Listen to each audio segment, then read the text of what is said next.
A partir de agora, na programação da Universidade AM, Rede Social, Política e Economia na perspectiva das ciências sociais, com Ciro Oliveira e convidados.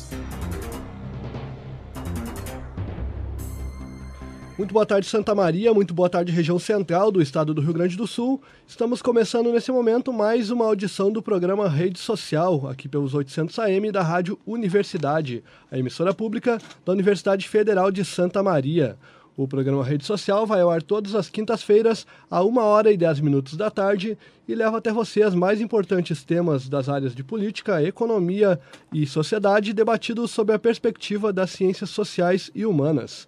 E você pode entrar em contato com o programa Rede Social e deixar seu comentário, a sua crítica ou a sua sugestão através do e-mail ciro.oliveira@fsm.br ou de mensagem para o WhatsApp para 55-9106-3759. Repetindo, o e-mail é ciro.oliveira@fsm.br, o WhatsApp é 55-9106-3759.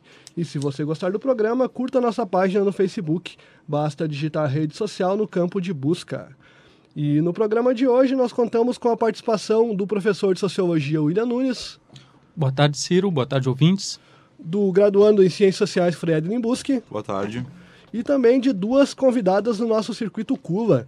O CULA é um sistema de trocas rituais praticadas por povos da Oceania que percorriam centenas de quilômetros em canoas e trocavam colares e braceletes.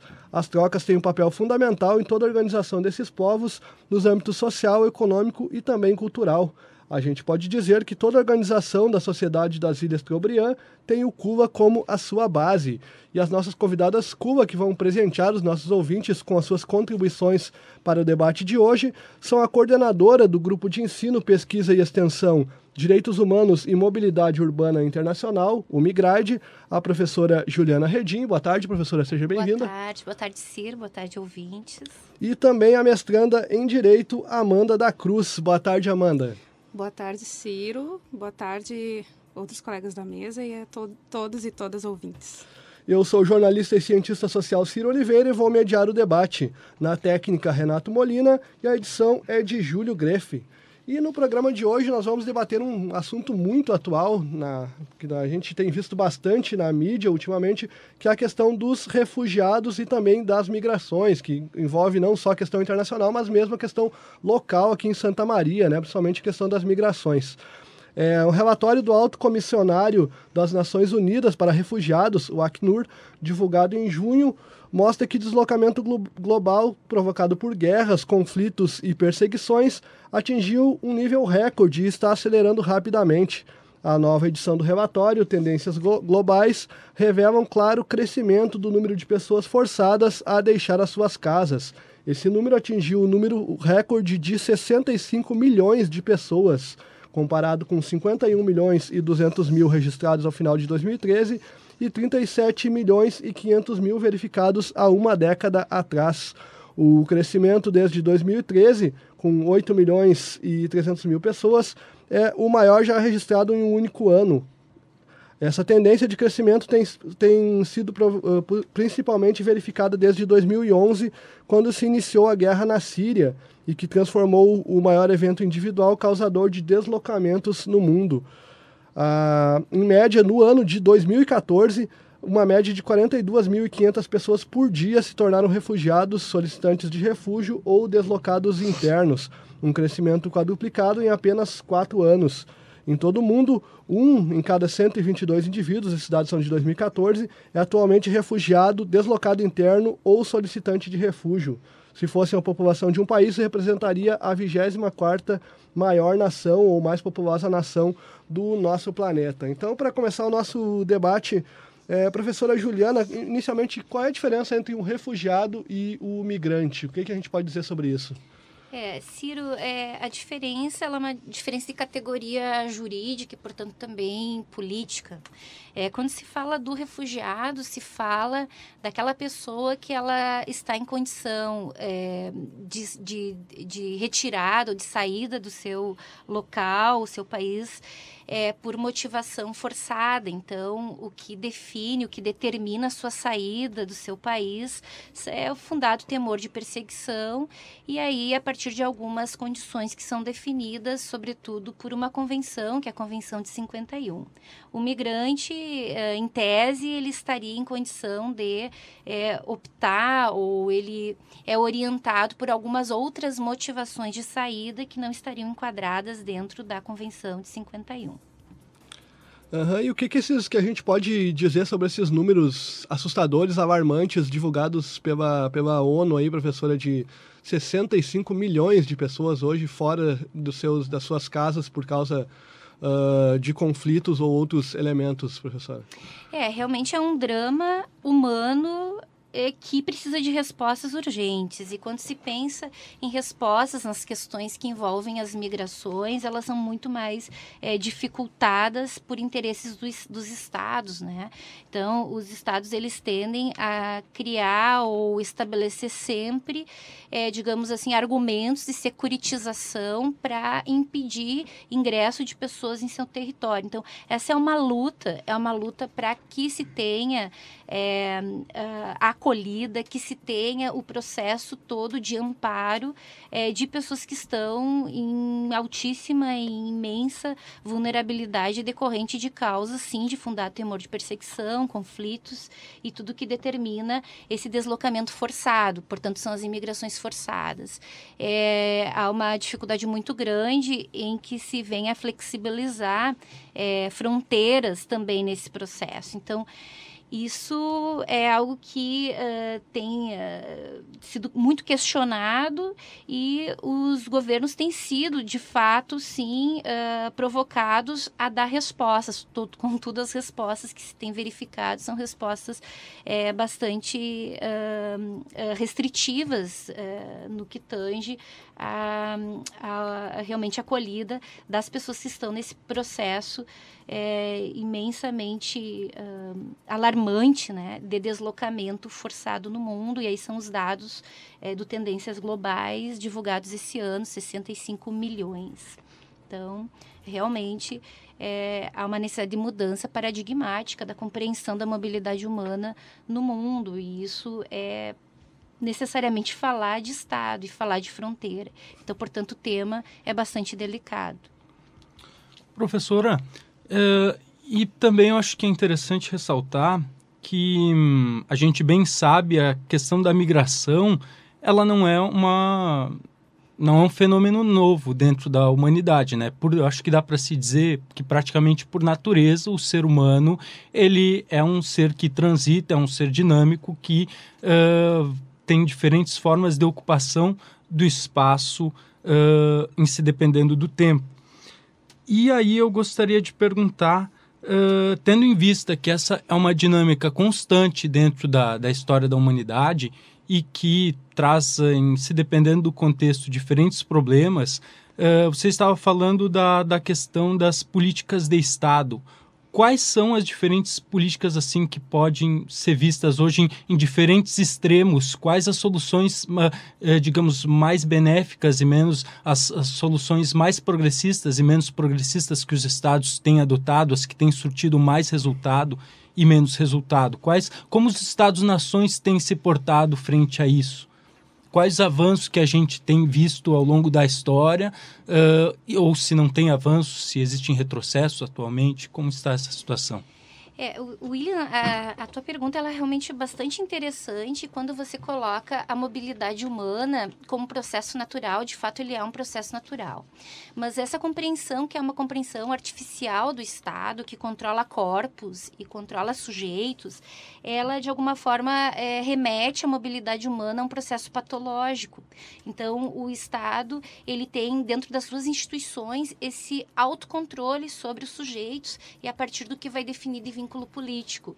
Então, assim, é muito difícil você pensar livre circulação de pessoas quando se fala no mundo de estados de fronteira e que tem o nacionalismo como aquilo que fica colocado dentro das instituições, né, para controle dos sujeitos e usado ao sabor, digamos assim, dos poderes e das estruturas que se estabelecem dentro de estados. Então, assim, dentro da agenda mais progressista, nós militamos o direito humano de migrar.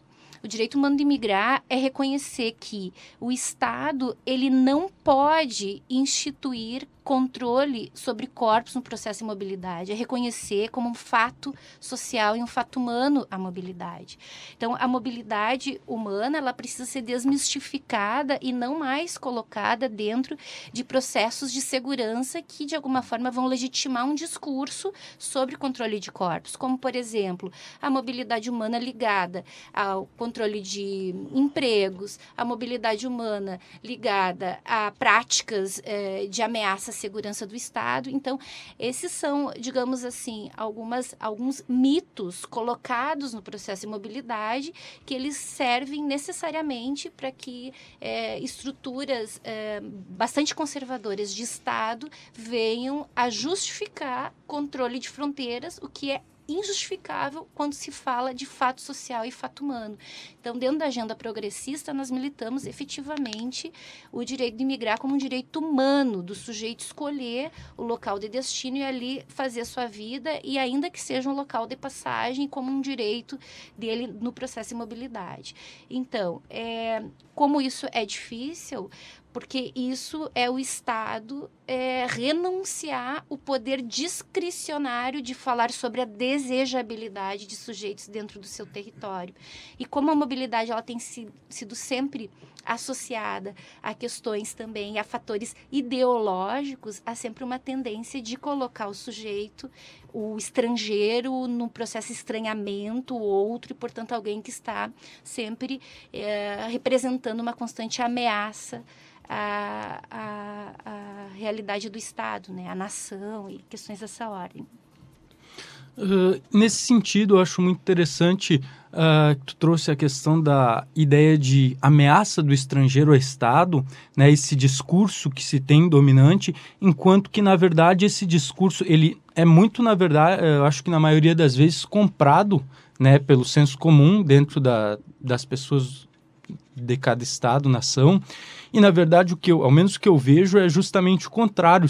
O que se tem é uma grande exploração dos Estados sobre os migrantes, né? A gente tem a realidade do migrante, tu falaste sobre a questão da desejabilidade do migrante. Na verdade, que a gente acaba tendo muito é o paradoxo do migrante indesejado. A professora Cristina Veiga Solis, ela tem uma frase muito interessante num livro em que ela trabalha sobre as empregadas domésticas, a circulação internacional de empregadas domésticas, né, para suprir o trabalho de cuidado, o trabalho reprodutivo, onde ela fala que, ao mesmo tempo que as migrantes que vão para atender nos estados do norte, que saem dos países do sul para atender nos países do norte, o trabalho doméstico, ao mesmo tempo que elas estão dentro de casa, elas estão fora da família. Ao mesmo tempo que elas estão dentro do país, elas estão fora da cidadania, né? Então, o migrante ele acaba sendo a parte mais sensível dessa corda, né? Acaba sendo quem está numa situação de vulnerabilidade e acaba sendo quem é explorado pelo Estado. E dessa forma, eu gostaria de ver se vocês poderiam falar um pouco da questão não sei se é algo com que tu trabalha, mas a questão das políticas de trabalho que os estados pensam, porque a gente sabe que existem leis, existem acordos bilaterais entre estados para facilitar ou para dificultar as migrações, né? Não é à toa que a gente tem maiores fluxos migratórios de uns países e menos de outros. Então, como isso acaba ocorrendo, essas articulações meio que, eu diria, perversas entre os estados? Bom, dentro dessa lógica, que já foi falado aqui pela professora, o migrante ele entra num país numa lógica de exclusão social. Ele já entra tolhido de seus direitos, né, porque a cidadania é colocada como uma questão, como se fosse só para os nacionais, né? A cidadania é uma forma artificial de retirar direitos de pessoas imigrantes, colocando apenas direitos sociais e políticos, principalmente, para os nacionais. E tolhidos desses direitos políticos, os próprios imigrantes têm muita dificuldade em ter acesso a direitos sociais, como é o trabalho, por exemplo, né? Então, é difícil que o Estado reconheça essa pessoa migrante enquanto um sujeito de direitos, né? Então, também é toda essa luta. Na lógica dos refugiados, a gente estava falando que no Brasil, por exemplo, existe a solicitação de refúgio, né? É um procedimento que se pode fazer pela pela Polícia Federal, né? E daí o procedimento segue para o Ministério da Justiça, né? Só que, a partir do protocolo na Polícia Federal, a solicitação de refúgio dá, é um documento simples, né? Dá o direito de tirar a carteira de trabalho. Mas, né, isso não é visto assim como uma vitória, assim, porque é apenas um papel que dá esse direito à carteira de trabalho, mas e os outros direitos, né? O direito à moradia, o direito à alimentação básica, o direito à educação, outros direitos, direito à saúde, inclusive, são direitos que acabam sendo tolhidos, assim. Então, talvez essa questão do trabalho na solicitação de refúgio seja digamos, um paliativo, assim, que o Estado encontre para essa questão dos refugiados no Brasil, por exemplo. Veja que a questão da migração, ela é uma questão que ela vai envolver uma relação condicionada do sujeito em relação ao Estado. Então, muito bem, todos os direitos são assegurados a partir da Constituição de 88, os direitos sociais, os direitos individuais, sobretudo o artigo 5º caput, mas os direitos sociais têm sido por práticas do governo asseguradas e os direitos coletivos ligados às relações de trabalho também. O fato é que, como o imigrante ele fica numa condição de muito maior vulnerabilidade, ele fica potencialmente mais submetido às relações de superexploração.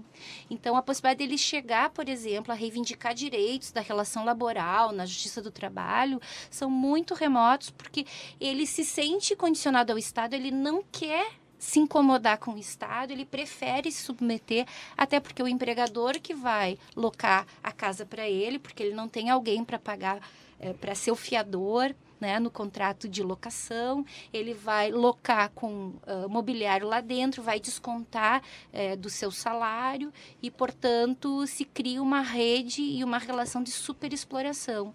E o imigrante tem uma dificuldade muito grande de sair desse processo da superexploração, porque ele fica numa situação condicionada. Significa dizer, ele não quer se incomodar, abre aspas, né, com o Estado, porque o visto dele fica condicionado também ao interesse do Estado, e aí, normalmente. Muitas vezes se cria até uma situação de escravidão moderna, né? Exatamente. É o caso de muitos bolivianos, né? Em São Paulo a gente vê direto na TV a exploração dos bolivianos que vêm costurar aqui no Brasil, né? E que frequentemente são escravizados, semi-escravizados, né? Na escravidão moderna, como o William coloca, com muita frequência a gente vê essa situação, né? Mas um outro elemento que é interessante a gente colocar aqui, para além dos empecilhos colocados pelo Estado para o migrante, para o refugiado, a gente tem também a questão social, né? Envolvimento social. A gente sabe que a xenofobia ela tem crescido muito nos últimos tempos e é um elemento que é bastante complicado para o estrangeiro, né? Para quem vem de fora. Um exemplo bem recente disso talvez seja a saída da Inglaterra da União Europeia, né? O Brexit, que um dos principais elementos colocados pelos defensores da saída da União Europeia era exatamente a questão do controle das fronteiras, né? De impedir a entrada de imigrantes no Reino Unido, né? Então a gente sabe que esse é um problema bastante grave. Inclusive, a gente aqui no Rio Grande do Sul, a gente teve vários casos envolvendo haitianos, envolvendo pessoas que foram hostilizadas unicamente por serem estrangeiros, né? Porque acaba, no senso comum, se acreditando que essas pessoas vêm aqui ou vão para os países para cometer crimes, para roubar os empregos da população local, né? O que não é uma verdade, né? Mas que acaba, no senso comum, sendo assimilado como uma verdade que é mais um problema a ser enfrentado pelas pessoas que vêm de fora, né? Bem, outra questão que eu gostaria de colocar nesse sentido é sobre como os trabalhos no sentido que o Ciro falou, os trabalhos que vão ser ocupados por esses migrantes muitas das vezes vão ser os que são considerados na terminologia de muitos teóricos sociais como os trabalhos sujos, né? Os trabalhos mais degradantes dentro da sociedade, onde naquele país de imigração não se quer mais, as pessoas não querem mais realizar, né? Por exemplo, a gente vê que nos países, como eu estava falando, dando exemplo já dos empregos de empregada doméstica, a gente vê que aqui os haitianos no Brasil, entre bolivianos e outros, eles vêm ocupando os setores de trabalho que são os menos remunerados, né? Menos remunerados e os que envolvem maior precarização de trabalho, como os trabalhos em frigoríficos. O Ciro falou a questão do trabalhos como costureiros e tudo mais. Então, eu acho interessante, eu acho que a gente poderia tratar da questão de como se constrói, talvez, e como é contraditória essa visão social sobre a migração. Esses dias eu estava conversando com um familiar justamente sobre o tema e ele me disse, bom, nós somos de origem alemã, né? E ele falou o seguinte, bom, eu sou contra a imigração, sei lá, eu não gosto, mas bem, né, se for pensar, os nossos antepassados, eles, né, vieram para cá migrando. E daí ele ficou nessa contradição, né? Então eu me pergunto como é que será que é construída essa visão e quais será que se poderia, se poderia pensar num trabalho para desconstrução dessa estigmatização do migrante, da questão da xenofobia e tudo mais? Bom, é que nessas migrações recentes aqui no Brasil tem muito de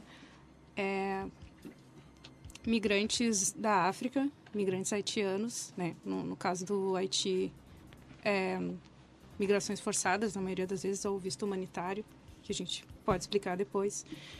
Então, a xenofobia contemporânea no Brasil, acredito que ela seja muito movida pelo racismo, porque o migrante negro também passa a ser o migrante indesejado, né? Até na Serra, ali em Caxias, né? Tem recebido bastante migrantes, e essa maioria também africanos, né, ou haitianos, e aí causa, sim, todo esse estranhamento, né, da população. Assim. Acho que o racismo também é uma questão que vem gerada essa xenofobia, porque não é um migrante europeu, então ele não é visto como... Ele é um migrante que vem do sul global, né? Então, talvez ele tenha essa estigmatização de que ele vem trazer pobreza, ou que ele vem trazer os problemas do país dele para o nosso país, e não que seja um migrante para trazer desenvolvimento, né?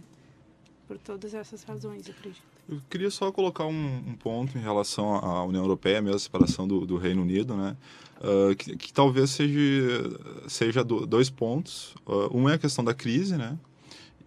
E o outro ponto seria a própria guerra na Síria, né? Acho que a própria separação do Reino Unido e a mobilização que esteve interna dentro do país, ela passa por uma crise econômica que a Europa vem vivendo. E aí entra também a questão dos postos de trabalho, né? Da escassez, muitas vezes, da pobreza interna do país, ou de uma desigualdade social maior que vem acontecendo na Europa. E com isso leva a uma autoproteção, digamos assim, dos cidadãos do Reino Unido, né? Isso também constrói uma xenofobia, né? Uma aversão ao outro, uma outra nacionalidade. Juntamente com isso, a gente tem o agravante da Síria, que está um processo de guerra civil, né? E onde há muitos refugiados pelo mundo. Eu acho que nesse caso que o Ciro colocou, né, da separação do Reino Unido da União Europeia, acho que acaba vinculando esses dois pontos. Aliás, o professor tinha colocado no começo do programa a questão também de se ver como o outro como um risco, né? Ou como um terror. Na Europa se tem muito essa construção do outro, né, dentro do seu país, de um refugiado como um terrorista. Se tem terror, uma aversão ao outro. Diferente no Brasil também. No Brasil a gente vê mais um discurso de ódio, mas não um discurso de terror contra um refugiado, assim. Eu acho que mais nessa perspectiva. Eu também queria colocar que parece que o papo está bem fluido, mas ao mesmo tempo a gente parece que separa muito a questão do migrante e do refugiado, assim, né? Eu queria só salientar aqui com a Convenção de 51, que acaba trabalhando bastante o termo do refugiado e criando o Estatuto dos Refugiados, né? Ela acaba sendo resultado de uma conjuntura também internacional da Segunda Guerra Mundial. Então, através de uma guerra, porque a guerra é um grande fator que gera refugiados pelo mundo, né? Então, a gente tem na década de 40 a Segunda Guerra Mundial, e com isso surge uma necessidade do mundo de se pensar os refugiados que surgiram a partir de então. Uma segunda onda, que aí sim são esses dados que o Ciro nos trouxe, que são bastante alarmantes, do aumento de refugiados pelo mundo, vem em decorrência bastante na guerra da Síria, né? Ou seja, a gente tem problemas sociais, né, no mundo, problemas de rupturas de estados, e isso acaba gerando também problemática para os outros estados-nações, né, em relação aos refugiados. Eu queria só voltar em relação a isso, para tentar encerrar, trouxesse algumas questões sobre o Fórum Social Mundial dos Refugiados, né, que tratou bastante sobre isso, principalmente a questão que a gente estava colocando antes dos direitos, né, desses refugiados, que, por exemplo, um refugiado, um imigrante, ele não tem direito à participação política, a ser sindicalizado, a outras participações, fora, claro, a questão de ter uma carteira de trabalho, poder ter uma profissão, mas tem vários direitos restritos no Brasil ainda. Só para complementar essa informação do Friedlin aí, o Fórum Social Mundial das Migrações, ele acabou no último final de semana, né, no último domingo, aconteceu em São Paulo, e uma das indicações é a questão de que os estrangeiros possam votar no Brasil, né? Pede aprovação da nova lei de imigrações que garanta o direito a voto para estrangeiros residentes no Brasil. A proposta que tramita no Congresso Nacional poderá substituir o Estatuto do Estrangeiro, que entrou em vigor em 80, na ditadura militar.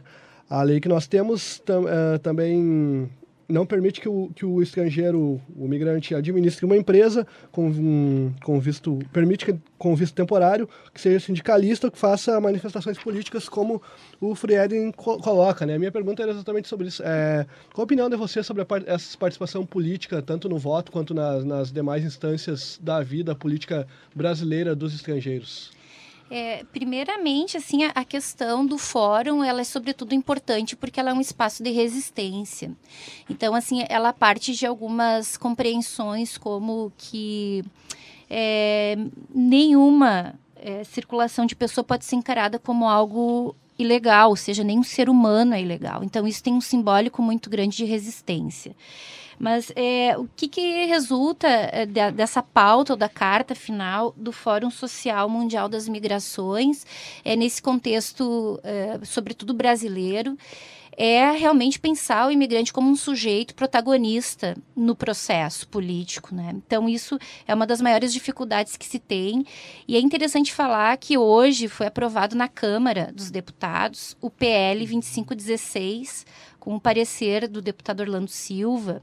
Mas esse PL 2516, ele, de fato, ele não vai avançar em direitos políticos, aqueles que estão rigorosamente no sentido de votar e ser votado. Então, não avança nisso, porque isso é uma das barreiras mais, assim, digamos, difíceis que se tem na perspectiva do Estado, porque tem uma vedação constitucional. Mas nós entendemos que deveria, sim, avançar. Perdemos um momento importante de se discutir essa pauta. De qualquer forma, alguns direitos, eles são assegurados, digamos assim, de participação, evidentemente, de participar de associações, de se manifestar, de participar de sindicatos, sindicalizar. Isso são direitos fundamentais e que eles são, assim, indissociáveis de se pensar qualquer protagonismo de quem é o sujeito no processo. Mas nós lamentamos também, nesse momento, embora o PL 2516, que visa instituir a nova lei de imigrações, reconheça uma agenda de direitos fundamentais e uma gama de princípios voltados aos direitos humanos, é o artigo 3º, o artigo 4º desse PL. Esse PL teve uma dificuldade muito grande em superar questões que são necessariamente ligadas ao poder discricionário do Estado sobre os fluxos, ou seja, de controlar quem vem e quem fica no território brasileiro. Porque toda a questão ligada aos vistos, que é necessariamente a condição para estar dentro do território, ela ficou ainda sob poder discricionário do Estado, porque poderá ser concedido o visto temporário, poderá ser concedido o visto de visita. Então, são situações que nós lamentamos quando pensamos que, no mínimo, a palavra deveria ser substituída por será. Então, isso muda muito numa perspectiva jurídica, né? Mas não só isso, questões que envolvem, por exemplo, reconhecimento do visto humanitário, mas como é que nós podemos pensar o visto humanitário para aquela pessoa que vem buscar trabalho mesmo, condição de trabalho. Ele não está dentro da possibilidade contemplada no PL 2516 para um visto humanitário e também não está como uma das causas estabelecida para concessão de visto, ainda que temporário ou, sobretudo, para concessão da residência dentro do território. Então, são questões que nós entendemos que poderiam e nós perdemos a oportunidade de avançar muito mais. Mas isso, claro, nós entramos na dificuldade que é em relação aos setores que estão necessariamente sob controle dessa questão migratória, e vamos falar da Polícia Federal, sim. Né? Então, portanto, há uma resistência muito grande da Polícia Federal no que diz respeito a reconhecimento de ingresso e permanência. Então, isso fica muito jogado ainda à administração do Estado e aí dentro do Ministério da Justiça ligado ao CENIG, né, que está vinculado ao Ministério do Trabalho. Então, essas questões aí, de fato, nós entendemos que não avançamos e nós lamentamos. Nós teorizamos isso um pouco na perspectiva da manutenção de uma linha securitizadora ainda, né? Uma lei deveria, no mínimo, reconhecer formalmente o direito de imigrar. Isso mudaria todo o sentido desse novo marco legal. Mas, de fato, sim, avança numa agenda de direitos fundamentais, assegurado no artigo 4º, avança em princípios que vão colocar o sujeito da mobilidade dentro de uma perspectiva de direitos humanos, mas essas restrições que estão ligadas ao poder político e de controle do Estado sobre a questão migratória ainda estão ali. Professora, eu gostaria de complementar falando sobre a nota emitida pela Federação Nacional dos Policiais Federais, quando... por volta de abril desse ano, né, quando estavam acontecendo as manifestações políticas, né, em torno do golpe, a Polícia Federal, essa federação se manifestou no sentido de que estrangeiros não poderiam participar das manifestações políticas, não poderiam reunir-se, não poderiam ir às ruas, ameaçando-os de serem expulsos do país, né? Então, foi uma violação frontal, assim, ao direito de manifestação, livre manifestação de pensamento, livre reunião e um direito político, né? De posicionar-se politicamente. E é uma coisa que não está, inclusive, não a atual legislação, que é a legislação de 80, e também a nova legislação que vem com esse projeto, elas não contemplam, assim, de maneira satisfatória esses direitos sociais, né? Não, Amanda, com relação ao PL, é importante sim só frisar que ele sim vai assegurar direitos sociais e todas as liberdades individuais. Isso, portanto, é um avanço muito importante do novo marco legal. Então, assim, por que a sociedade civil tem clamado tanto para que se aprove imediatamente o novo marco legal? Porque o Estatuto de Estrangeiro de 80, ele choca, inclusive, com a Constituição. Sim. Então, se pode dizer que esses dispositivos que impedem livre manifestação, eles sequer foram recepcionados pela Constituição de 80. Então, essa é a manifestação que tem sido feita, né? Então, essa questão já vai ser discutida agora em nível do Supremo Tribunal Federal também, mas...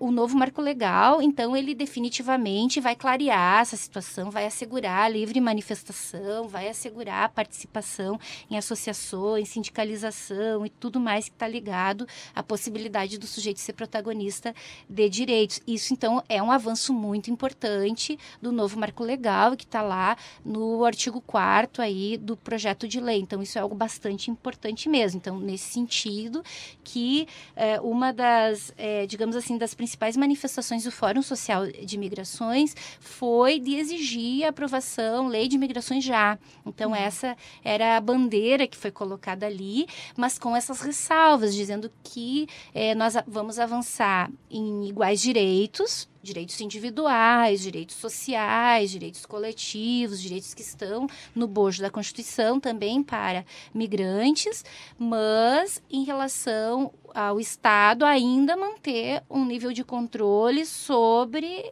concessão de vistos. Então, quem ingressa, quem permanece aqui, fica sob uma perspectiva de controle do Estado. E a nossa crítica, o PL, ela fica necessariamente ligada a essa questão do poder discricionário que ainda se mantém da administração na concessão dos vistos. Mas, no mais, ela, de fato, avança sim. A questão, por exemplo, da deportação, que nós, o Migrade, na nota técnica que nós sustentamos, inclusive em audiência pública na Câmara dos Deputados, é que o Instituto da Deportação ele fosse absolutamente suprimido da legislação migratória. Por quê? Porque a deportação está ligada necessariamente ao Estado entender que se não, o sujeito não tiver documentação, ou estiver fora das condições que o Estado vai estabelecer para se manter com um visto, ele será encaminhado para fora do Estado. Então, isso é o rechaço ao imigrante, a considerar ele como um ilegal, é securitizar o processo da mobilidade. E é isso que nós defendemos muito abertamente, né? Que o Instituto da Deportação fosse retirado. Ele se mantém no PL 2516. Então, essa questão é importante que seja colocada. O Estado não vai abrir mão de dizer até quando é desejável alguém dentro do nosso território ou não. E é isso que nós precisamos avançar, para pensar um marco legal efetivamente que venha paradigmaticamente mudar a perspectiva de segurança para direitos humanos. Mas avançamos em direitos humanos, isso precisa ser colocado, né? E só apontar uma coisa referente a isso, como é interessante que essas questões políticas de regulamentação, de ingresso e de permanência, elas refletem muito, de maneira geral, as questões e dialogam com todas as questões emocionais que caracterizam acho que pode-se dizer a vida do migrante, que é a questão da incerteza, né? Os questionamentos sobre, bom, então, qual é a minha situação, qual é o meu lugar, né? Acho que na maioria das vezes não é percebido que o migrante, infelizmente, ele acaba vivendo no que a gente chama um não lugar, né? Porque ao mesmo tempo que ele sai do seu país de origem, né, ele não é totalmente incorporado ao novo país, ele não tem um novo lugar para ele, mas e assim, quando ele está no país, no outro, eu falo nessa questão a partir do âmbito emocional, certo? Porque quando ele vai voltar para o seu país, aquele não é mais o lugar dele. Ele já está, então ele vive nessa situação de extrema incerteza, né? Só discordando do uso do termo não lugar do Marco Jack, o William adapta aí, mas tem razão sim. Só gostaria de fazer um pequeno apontamento aqui, lembrando no sentido mais lúdico da fala da Amanda, do que ela coloca na questão da participação dos estrangeiros nos protestos contra o golpe, lembrando que ainda nos processos anteriores, alguns setores da direita colocaram um discurso que foi assimilado por alguns setores sociais, pelo senso comum, de que os médicos do Mais Médico e os haitianos estavam sendo trazidos para o Brasil pelo PT para promover a ditadura comunista, né? Quando a gente chega nas colocações quanto na não compreensão, na não vontade de compreensão das pessoas quanto às questões envolvendo a vinda de imigrantes. Gostaria só de colocar alguns dados sobre a questão do refúgio no Brasil. O número total de solicitações de refúgio aumentou mais de 2.888% entre 2010 e 2015. 966 solicitações em 2010 para 28.670 solicitações em 2015. A maioria dos solicitantes de refúgio vem da África, Ásia, inclusive Oriente Médio, e do Caribe. De acordo com o CONARE, o Brasil possuía, em abril de 2016, 8.863 refugiados reconhecidos de 79 nacionalidades distintas. 28,2% deles são mulheres, incluindo refugiados reassentados. Os principais grupos são compostos por nacionais da Síria, com 2.298 refugiados, Angola, com 1.420, Colômbia, com 1.100, República Democrática do Congo, com 958, e Palestina, com 376.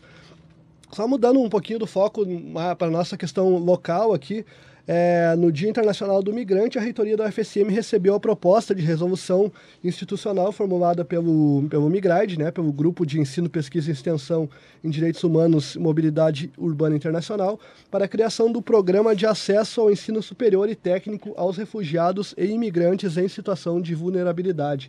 O programa apresentado pelo MIGRAD estabelece critérios diferenciados de acesso à universidade aos refugiados e imigrantes em situação de vulnerabilidade, como resposta e reconhecimento da realidade vivenciada a partir da mobilidade humana internacional. Professora Juliana, Amanda, fale um pouco para a gente sobre esse programa que vocês propuseram aqui para a nossa universidade. A resolução, a proposta, ela foi encaminhada, é interessante deixar assim registrado, ela foi encaminhada não em dezembro de 2015, mas em dezembro de 2014. Então, ela ficou realmente bastante parada por 1 ano e meio. E aí nós ficamos muito felizes que agora, questão de 1 mês atrás, ela tramitou no Fórum de Coordenadores dos cursos de graduação e foi aprovada. Então, isso é algo bastante relevante, assim. Então, a nossa luta também é para que internamente na universidade nós tenhamos acesso diferenciado a imigrantes e refugiados. O William destacou antes a questão do subemprego ou do trabalho não qualificado. Então, essa resolução ela vem justamente enfrentar essas questões, William, porque, veja só, assim, nós nos deparamos com a necessidade de pensar uma arquitetura interna que pudesse permitir essa acessibilidade, justamente por uma pesquisa de campo. Nós fomos até Lajeado, tem uma comunidade de haitianos importante lá, um número bastante significativo de haitianos, e assim, nós fomos muito demandados sobre a possibilidade deles se inserirem dentro da universidade. Então, assim, eles têm, digamos assim, um nível de escolaridade bom, né? Então, eles vêm com um nível de escolaridade e eles não conseguem se colocar a partir também das suas formações técnica e tecnológica que eles têm no país de origem. Então, isso é interessante, não só, evidentemente, aos haitianos, mas a outras migrações também. E aí é todo o drama, né? De se colocar dentro de uma universidade quando chega com o ensino médio concluído, porque não vai conseguir se submeter ao processo regular de seleção, portanto, é preciso se considerar isso para que ele tenha essa possibilidade de estudar. E um outro problema é a validação de diplomas, e quem já tem curso superior. Então, esse também é um enfrentamento que tem sido feito, e isso também está em nível, digamos assim, federal, da discussão federal, né? Teve agora a aprovação de uma resolução do MEC, relativamente recente, e que ela vai estabelecer algumas regras para as universidades, para validação de diplomas, estabelecendo assim que eles serão requeridos a qualquer momento, e que as universidades têm até 180 dias para dar uma resposta em relação à validação de diplomas, e que vai considerar também as condições